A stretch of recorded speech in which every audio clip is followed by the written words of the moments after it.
Here we have verse 15 of the 8th chapter of the Gospel of Matthew.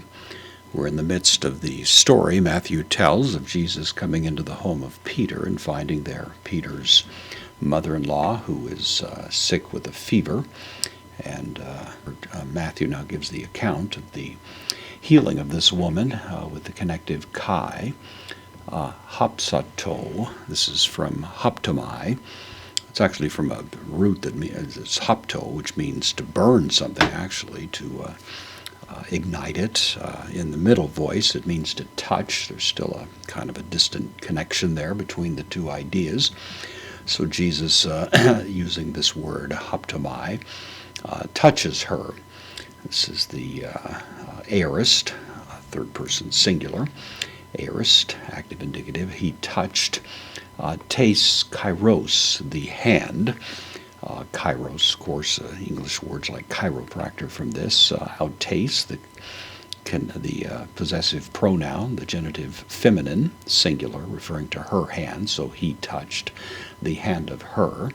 Kai apheken, this is from aphemi.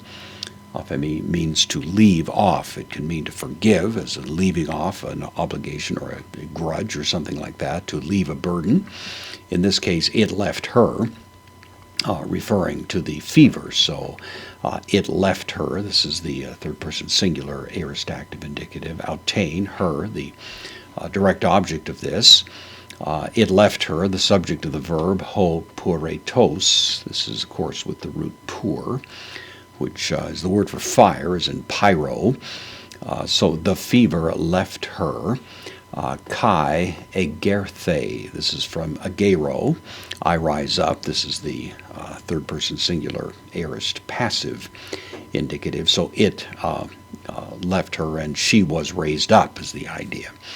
So the fever left her. She was raised up. Kai diakone, from diakoneo, means to serve, as in serving as not a slave, but as a household servant is the idea, or just serving someone, really, in any capacity. That's what she does. So having been raised up immediately, she served the singular him, usually translated them, referring to all the others, but there is a distinct sense in which she served him, she served Christ, as a result of the fact that she had been touched by his healing power.